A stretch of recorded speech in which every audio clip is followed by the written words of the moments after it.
روایت کیا ہے حضرت بریدہ رضی اللہ تعالیٰ عنہ اپنے باپ سے روایت کرتے اور وہ حضور سے روایت کرتے. حضور علیہ السلام نے ارشاد فرمایا ان العہد الذی بیننا وبینہم الصلاۃ فمن ترکھا فقد کفر، کہ ہمارے اور ان لوگوں کے درمیان جو معاہدہ ہے وہ نماز کا ہے، جس نے نماز کو چھوڑ دیا اس نے کفر کی. یعنی ہمارا اور ان کا پھر معاہدہ باقی نہیں رہا. حضرت امام بخاری نے روایت نقل کی ہے، حضور نے ارشاد فرمایا من ترک الصلاۃ العصر فقد حبط اعمالہ، جس نے عصر کی نماز چھوڑی اللہ اس کے سارے عمل برباد کر دیتا. حضرت ابو ہریرہ رضی اللہ تعالی عنہ سے روایت ہے جس کو امام ابن ماجہ نے اور امام نسائی کا روایت، وہ حضور سے روایت، بڑی مشہور روایت ہے. حضور نے ارشاد فرمایا ان اول ما یحاسب به العبد بصلاته فان صلحت فقد افلح وانجح وان فسدت فقد خاب وخسر. فرمایا قیامت کے دن بندے سے سب سے پہلا حساب نماز کا لیا، اگر اس کی نماز ٹھیک ہو گئی تو وہ فلاح پا، اگر پہلا تول ٹھیک آ گئی تو وہ کامیاب ہے، وانجح اور نجات پا گئے، وان فسدت فقد خاب وخسر، اور اگر پہلا تول ہی ٹھیک نہ ہوا تو پھر وہ ذلیل اور رسوا ہو گئے. حضرت عبادہ بن صامت رضی اللہ تعالیٰ عنہ سے ایک طویل روایت ہے، وہ کہتے ہیں کہ حضور علیہ السلام نے مجھے 7 چیزوں کا حکم دیا، مجھے وصیت کی کہ ان 7 کاموں کو کرنا. ان کے اندر جو دوسری چیز تھی وہ حضور نے یہ ارشاد فرمائی وَلَا تَتْرُكُوا الصَّلَاةَ مُتَعَمِّدِينَ فَمَنْ تَرَكَهَا مُتَعَمِّدًا فَقَدْ خَرَجَ مِنَ الْمِلَّةِ، کہ جان بوجھ کے کبھی نماز نہ چھوڑ، جس نے نماز چھوڑی وہ ملت اسلامیہ سے نکل. اور حضرت معاذ بن جبل رضی اللہ تعالی عنہ سے بھی ایک طویل روایت کہ حضور نبی رحمت صلی اللہ علیہ وسلم نے ان کو 10 وصیت دی. حصول برکت کے لیے یہ ساری حدیث میں آپ کے سامنے رکھ دیتا ہوں. کہتے ہیں اوصانی رسول اللہ صلی اللہ علیہ وسلم بعشر کلمات، حضور نے مجھے 10 باتیں ارشاد، حکمت سے بھری اور رحمتوں سے بھری ہوئی ایک ایک بات، ان کے بول بہاروں جیسے اور اصحاب سے تاب، تو اتنا خوبصورت کلام لہو خورشید کا ٹپکی اگر ذرے کا چکر. حضور نے 10 باتیں حضرت معاذ بن جبل رضی اللہ تعالی عنہ کو بطور وصیت ارشاد. کہتے ہیں کالا، حضور نے مجھے کہا ارشاد لا تشرک باللہ شیئا وان قتلت وغرقت، اللہ کے ساتھ کسی کو شریک نہ ٹھہرا، اگرچہ تجھے قتل بھی کیا جائے اور تجھے آگ میں چلا بھی دی، کبھی بھی اللہ کے ساتھ شریک نہ ٹھہرا. دوسری بات حضور نے مجھے یہ ارشاد فرمائی ولا تعص والدیک وَإِنْ أَمَرَاكَ أَن تَخْرُجَ مِنْ أَهْلِكَ وَمَالِكَ، کہ اپنے والدین کی کبھی نافرمانی نہ کرو، اگرچہ تجھے حکم دیں کہ اپنے مال کو اور اپنے بچوں کو لے کے گھر سے نکل جا، تو کہا یہ کر دیتا نکل جانا، لیکن والدین کی نافرمانی نہ کر. تیسری بات حضور نے ارشاد فرمائی وَلَا تَتْرُكَنَّ صَلَاةً مَكْتُوبًا مُتَعَمِّدًا فَإِنَّ مَنْ تَرَكَ صَلَاةً مَكْتُوبَةً مُتَعَمِّدًا فَقَدْ بَرِئَتْ مِنْهُ ذِمَّةُ اللَّهِ. فرمایا اے معاذ بن جبل، فرض نماز جان بوجھ کر کبھی بھی نہ چھوڑ، زندگی میں کبھی نہ ہو کہ کچھ سے فرض نماز چھوڑ، اس لیے کہ جس نے فرض نماز جان بوجھ کے چھوڑ دی اللہ اور اس کے رسول نے اس سے اپنا ذمہ اٹھا لیا، اب وہ جدھر مرضی جائے، اللہ نے جو ذمہ لیا ہوا ہے مومن کا اللہ اٹھا. چوتھی چیز حضور نے جو ارشاد فرمائی وَلَا تَشْرِبَنَّ خَمْرًا فَإِنَّهُ رَأْسُ كُلِّ فَاحِشَةٍ، اے معاذ بن جبل زندگی میں کبھی بھی شراب نہ پی، ہر بے حیائی کی جڑ ہے اور بنیاد ہے. پانچویں چیز کہتے ہیں حضور نے جو مجھے ارشاد فرمائی وہ یہ تھی وَإِيَّاكَ وَالْمَعْصِيَةَ فَإِنَّ بِالْمَعْصِيَةِ حَلَّ سَخَطُ اللَّهِ، کہا کبھی اللہ کی نافرمانی، اللہ کی نافرمانی سے اللہ کی ناراضگی مول لینے والی، اللہ تعالیٰ کی معصیت سے اس کی ناراضگی جائز ہو جاتی ہے، حلال ہو. اور چھٹی چیز کہتے ہیں حضور نے منہ ارشاد فرمائی وَإِيَّاكَ وَالْفِرَارَ مِنَ الذَّنبِ وَإِنْ هَلَكَتْ، کہا جب محاذ پہ ٹٹا ہونا تو کبھی پیٹ نہ پھیرو، اگرچہ لاشیں جو ہیں وہ گر رہی ہوں اور لوگ ہلاک ہو رہے ہوں، سارے لشکر کے ہلاک ہو جانے کا ڈر بھی ہو، لیکن کہا معاذ بن جبل میں تمہیں وصیت کرتا ہوں کبھی پیٹ پھیر کے بھاگنا نہیں ہے. حضور نے کہتے ہیں مجھے جو 7ویں چیز ارشاد فرمائی وہ یہ تھی وَإِنْ أَصَابَ النَّاسَ مَوْتٌ فَاثْبُتْ، اگر تو کسی ایسے علاقے میں رہتا ہو جہاں موت آ جائے، کوئی بیماری آ جائے موت والی، کوئی علاقہ چھوڑ کے بھاگنا نہ، وہی رہے. یعنی جس وقت پہ زندگی ہوئی تجھے کوئی موت دے نہیں سکے، اور اگر موت تیرے لیے لکھی گئی ہے تو جہاں مرضی چلا جائے تو موت سے بچ نہیں سکتا، اس لیے ایسے مقام سے بھاگ کر نہ جانا، وہیں ڈٹے رہنا اور وہیں رکے رہنا. 8ویں چیز کہتے ہیں حضور نے مجھے ارشاد فرمائی وَأَنفِقْ عَلَىٰ أَهْلِكَ مِن طَوْلِكَ، کہا اللہ نے تجھے جو وسعت دی ہے، تجھے جو مال دیا ہے، اس کو اپنی اولاد پر کھل کے خرچ کرنا، اپنی اولاد سے بخل نہ کرو، اولاد کے معاملے کے اندر جہاں ان کی ضرورت ہو اس کو کھل کے پورا کر۔ اور حضور نے 9ویں بات جو ارشاد فرمائی وہ یہ تھی وَلَا تَرْفَعْ عَنْهُمْ عَصَاكَ ادب، اپنی اولاد کو ادب سکھانے کے لیے ڈنڈا نہ چھوڑ، عصا ہمیشہ لٹکا کے رکھنا، کوڑا باندھ کے رکھنا۔ اور 10ویں چیز کہتے ہیں حضور نے جو مجھے ارشاد فرمائی وَأَخْفِهِمْ فِي اللَّهِ، اپنی اولاد کے دل میں اللہ کا خوف ڈالتے رہیں، اللہ کا ڈر پیدا کرنا اپنی اولاد کے لیے۔ تو نے اپنی اولاد کو یونیورسٹی اور کالجوں تک پہنچایا، بیرون ملک سے بھی تعلیم دلوائی، لیکن اللہ کا خوف نہ سکھا، اللہ کا خوف سکھانا اپنی اولاد، ایسے لوگوں کی صحبت میں بٹھانا جن کی صحبت میں بیٹھ کر اللہ کا خوف پیدا ہو، ان کو ایسی کتابیں لا کے دینا کہ جن سے خشیت الہی ان کے سینے میں پیدا ہو۔ اگر انہیں سب کچھ دے دیا، عالی نسب بنگلے دے دی اپنی اولاد، تو نے جو ہے وہ بہت اچھی تعلیم دلوا دی اپنی اولاد، دنیاوی سوسائٹی کے اندر ان کا وقار بہت بلند ہو گیا، انہیں سب کچھ دے دیا اپنی اولاد کو، اللہ کا خوف نہیں دیا تو کچھ بھی نہیں دیا۔ حضور نے جو 10ویں وصیت حضرت معاذ بن جبل کو کی وہ یہ ہے کہ انہیں اللہ سے ڈراتے رہے، اللہ تعالیٰ کا خوف اور خشیت ان کے سینے میں پیدا کرے۔ اللہ اکبر۔ حضور کا ایک اور فرمان سنیے، حضور نے فرمایا کہ جو شخص نماز چھوڑتا ہے، ایک طویل حدیث ہے جس کا یہ حصہ ہے، وَكَانَ يَوْمَ الْقِيَامَةِ مَعَ قَارُونَ وَفِرْعَوْنَ وَحَامَانَ وَأُبَيِّ بْنِ خَلَف، جو نماز ترک کرتا ہے قیامت کے دن قارون کے ساتھ، فرعون کے ساتھ، حامان کے ساتھ اور ابی ابن خلف کے ساتھ کھڑا کر دیا جائے۔ جس صف میں اللہ کے دشمن کھڑے ہوئے ہوں گے، بے نوازی کو بھی اس صف میں کھڑا کر۔ کتنی رسوائی، کتنی ذلت!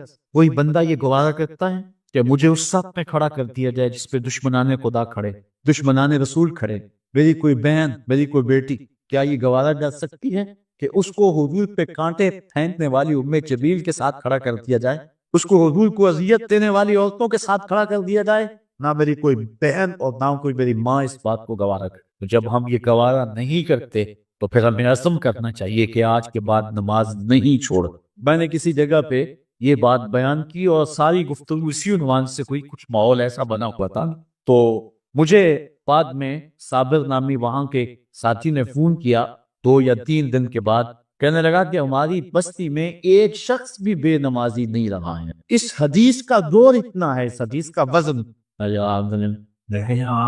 تو کوئی شخص یہ گوارا کرتا ہے کہ مجھے دشمنان خدا کی صف میں کھڑا کر دیا جائے، جن دشمنوں کے چہروں پہ تارکون بنی ہوئی ہو اور ان پر لعنتیں برس رہی ہوں، اور دنیا کے اوپر سب سے رسوائی زیادہ ان لوگوں کو ہوگی، تو کوئی شخص بھی یہ گوارا نہیں کرتا۔ ہم تو ان کے سائے سے بھی بچنا چاہتے ہیں۔ میرے مالک، ہمارا حشر ان کے ساتھ نہ کرنا، ہمارا حشر ابو بکر عمر کے ساتھ کرنا، ہمارا عثمان غنی کے ساتھ کر دینا، ہمارا حشر تو مولا کائنات کے ساتھ کر دینا۔ مالک، ہمارا حشر بریلی کے امام احمد رضا کے ساتھ کر دینا، ہمارا حشر امام غزالی کے ساتھ کر دینا، بلال حبشی کے ساتھ کر۔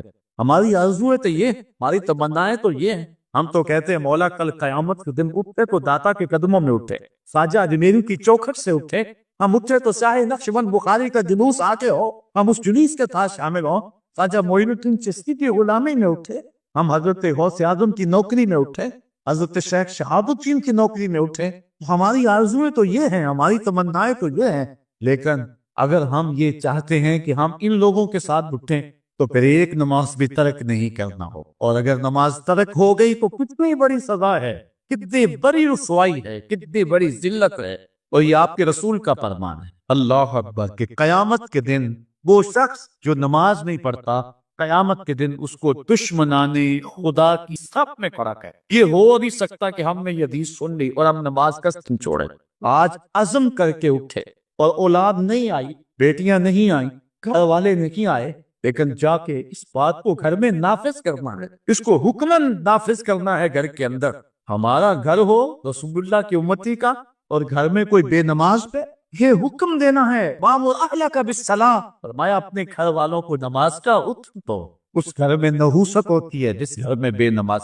اس لیے آج ہم یہاں سے عزم کر کے جانا ہے کہ آج کے بعد ہم نماز نہیں چھوڑیں گے انشاءاللہ۔ اتنے زور سے کہو کہ شیطان کا کلیجہ پھٹ جائے۔ اللہ ہماری سی انشاءاللہ کو قبول کرے، قبول کرے۔ اللہ ہم کو پنجگانہ سجدے کی توفیق۔ کتنا بد نصیب ہے شخص کہ جس کی پیشانی اس کی حضور جھکتی، سارا دن کبھی کسی کو سیلوٹ کرتا ہے، کبھی کسی کو سیلوٹ کرتا ہے، کہتا میرے اس سے بھی تعلق ہونے چاہیے، اس سے بھی واسطہ ہونا چاہیے، اس سے بھی رابطہ ہونا چاہیے، کبھی دنیا میں کام پڑ جاتا ہے، اس سے بھی تعلق رہنا چاہیے میرا، کہاں کہاں صبح سے لے کر شام تک سلوٹ مارتا ہے، ایک اللہ کے حضور بھی جھکا جاتا۔ اقبال علیہ رحمہ کہتے ہیں ایک سجدہ جسے تو کیا سمجھ، ہزار سجدے سے آدمی کو دیتا ہے نچا۔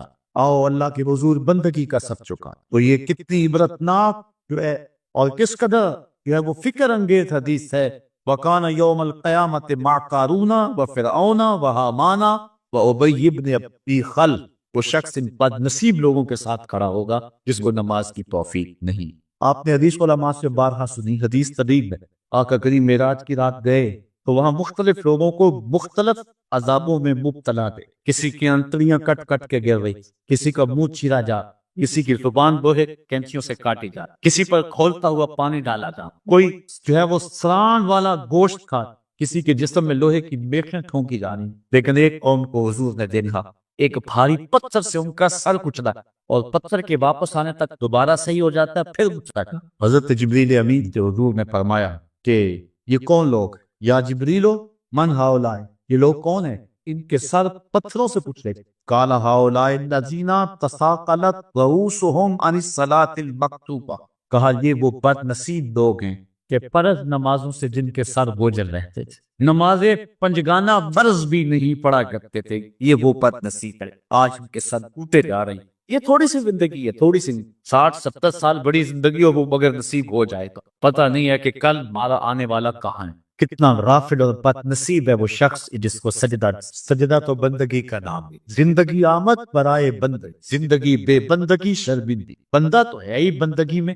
کسی شخص نے راستے میں جاتے جاتے چائے کی پیالی پلا دی ہونا بازار میں، تو ہم جب بھی اس گلی سے گزرتے ہیں اس کو سلوٹ کر کے جاتے ہیں، السلام علیکم، یار اس سے بڑے سلام لیتے ہو، یہ بڑا محبت والا، بڑے اخلاق، یار جس نے چائے کی پیالی پلا دی ایک مرتبہ، اس کو تو جاتے آتے سلام کر کے جاتے ہو۔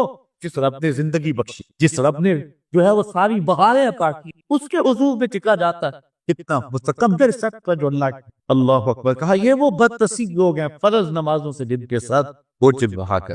اللہ اکبر۔ حضور نبی رحمت صلی اللہ علیہ وآلہ وسلم نے ارشاد فرمایا، نماز چھوڑنا تو خیر بہت بری بات ہے، جو شخص نماز پڑھتے ہیں لیکن جماعت سے نہیں، فرمایا میرا جی چاہتا ہے کہ اپنی جگہ کسی اور کو کھڑا کر، اور جوانوں کا ایک گروہ ساتھ، اور جو لوگ مسجد میں نماز پڑھنا نہیں آتے ان کے گھروں کو آگ لگا دو۔ رحمت للعالمین آقا فرما رہے ہیں کہ ان کے گھروں کو آگ لگا دو۔ کتنا غصہ ہے ان لوگوں پر کہ جو مسجد میں آ کر نماز نہیں پڑھتے، اور جو پڑھتے ہی نہیں، اس دور میں تو کوئی تھا ہی نہیں کہ مومن اور نماز نہ پڑھتا ہو۔ اللہ اکبر۔ تو مومن نماز ہی پڑھتے تھے، تو اگر کسی سے گھر میں نماز پڑھی گئی تو فرمان میرا جی چاہتا ہے۔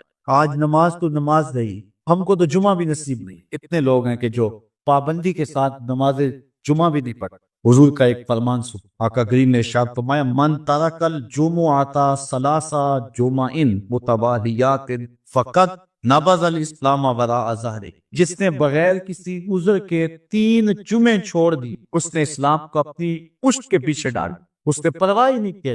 اور ایک حدیث کے لفظ ہے، من ترک صلاۃ جمعات من غیر عذر کتب من المنافق، جس نے بغیر کسی عذر کے 3 جمعے چھوڑ دیے اس کا نام منافقوں کی فہرست میں لکھ دیا جائے۔ اور ایک حدیث کے لفظ اس حوالے سے ہے، من ترک ثلاث جمع تہاونا بہا تاب اللہ علی قلبہ، جس نے سستی کی وجہ سے 3 جمعے چھوڑ تو اس کے دل پر اللہ غفلت کی مہر لگا۔ یہ وہ بد نصیب شخص ہے کہ جو نماز جمعہ چھوڑتا ہے۔ حضرت ابن حجر نے الزواجر کے اندر ایک روایت لکھی، وہ فرماتے ہیں جو شخص نماز ترک کرتا ہے اس کو بہت ساری رسوائیاں، وقت اتنا طویل نہیں ہے کہ ایک ایک چیز کو تفصیل سے بیان کرو۔ وہ کہتے ہیں پہلی بات تو یہ ہے کہ اس کی عمر میں برکت اٹھا لی، دوسری بات اس کے چہرے سے صالحین کا نور اتار دیا جائے، تیسری بات وہ کوئی بھی عمل کرے اس کا ثواب دی، یہ دنیا پر اس کو سزائیں، چوتھی سزا دنیا پر اس کو یہ ملتی ہے اس کی دعائیں قبول نہیں ہو، اور 5ویں سزا اس کے لیے یہ ہے کہ اس کے لیے جو نیک لوگ دعا کرتے ہیں ان دعاؤں کا حصہ اسے دی۔ مومن نیک سحری کو کٹٹ کے دعا مانگتے اللہ پوری امت پر کرم کرتے، تو یہ بھی امت میں شامل ہے، دعا اللہ والے کی تو قبول ہوئی لیکن اس کا حصہ نہیں پاتا، اس کا حصہ نیک لوگوں کی دعاؤں سے نکالی۔ اور جب وہ مرنے لگتا ہے نزا کے وقت 3 اس کو سزائیں، ایک تو بھوکا مرتا ہے، دوسرا پیاسا مرتا ہے، تیسرا ذلیل ہو کے مرتا ہے، اور قبر کے اندر اس کو 3 سزائیں۔ حضرت امام ابن حجر کہتے ہیں ایک تو اس کی قبر تنگ کرتی، حتیٰ کہ ادھر والی پسلیاں ادھر اور ادھر والی پسلیاں۔ دوسرا اس کی قبر میں آگ ڈالی، جو اللہ کی حضور نہیں چھپتا اس کی قبر اس لائق ہے کہ اس میں آگ ڈالی۔ اور تیسری اس کے اوپر ایک اژدہا مسلط کر دیا جائے گا جس کا نام ہے شجاع الاقرع، اور جب وہ ڈنگ مارے گا تو 70 گز تک وہ شخص زمین میں دنس جائے اور وہ مسلسل یہ ڈنگ مار دے، اور کہا کہ 3 سزائیں اس کو حشر میں پہنچے۔ ایک تو اس کا حساب سختی سے لیا جائے گا، اور جس کا حساب سختی سے لیا گیا وہ بچ پائے گا، حساب سے بچے گا وہ جس سے اللہ صرف نظر کرے۔ اللہ اکبر۔ ایک تو اس کا حساب سختی سے لیا جائے، دوسرا اللہ تعالیٰ جل شانہ اپنے قہر و غضب کا اس پہ اظہار، اور تیسری اس کو سزا یہ دی جائے گی کہ اس کو جہنم میں ڈال دیا جائے۔ ساتھیاؤ، میں اور آپ آج کی اس بزم میں یہ پختہ عزم کر کے اٹھیں، آج ہم خود بھی اور اپنی اولاد کو بھی، اپنے دوستوں کو، میرے والد گرامی فرمایا کرتے تھے جس سے دوستی ہونا اس کی انگلی پکڑ کے دین کی راہ پہ لے، یہ دوستی کا حق، اس کے لیے آپ بہت کچھ کریں، لیکن اگر اس کو دین نہیں دیا تو کچھ کوشش کرو، میرا دوست ہو اور جہنم میں جائے۔ والدین بچے کے مستقبل کے لیے کتنی کوشش کرتے ہیں، لاکھوں روپیہ لگاتے ہیں، مستقبل ٹھیک ہوتا کرتے ہیں کہ نہیں کرتے؟ یونیورسٹیوں کے اندر، کالجوں کے اندر کتنی بھاری فیسیں بھرتے ہیں، کیوں اتنا کچھ کیوں کر رہے ہو؟ میں نے دیکھا بوڑھا باپ اپنی کمر پہ گولیاں لاد کے مزدوری کرتا، میں اپنا زیور بیچ میں یہ اولاد پڑھ کر یا اتنا کچھ کیوں کر رہے ہیں؟ جی مستقبل ٹھیک ہو جائے۔ یہ مستقبل کتنا ہے؟ 20-25 سال کا، اور جو اصل مستقبل ہے اس کی فکر ہی نہیں۔ اصل مستقبل تو وہ ہے اللہ اکبر۔ بیرون ملک جائے بیٹا تو ماں کہتی ہے بس دعا کرو کہ میرا بیٹا خیریت سے پہنچے، بیٹی کی شادی کرتی ہے تو ماں کہتی ہے دعا کرو کہ اپنے گھر میں اس کو چین مل جائے۔ کسی کا انٹرویو ہوتا ہے، لوگ کہتے ہیں جناب دعا کرو کہ اس انٹرویو میں وہ کامیابی سے گزرتا ہے۔ میں کہتا ہوں جب قبر میں اترتا ہے پھر کسی نے آ کے کبھی نہیں کہا کہ دعا کرو مشکل گھڑی آ گئی ہے خیریت سے گزر جائیں۔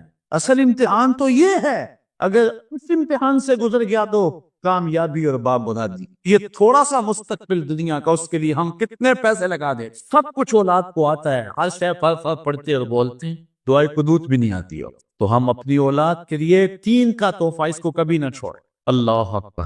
کوشش کریں، محنت کریں۔ حضور نبی رحمت صلی اللہ علیہ وآلہ وسلم نے ان بد عمل وائسین کی بات پیٹھی ہے کہ جو لوگوں کو نیکی کا حکم دیتے ہیں خود اس پہ عمل۔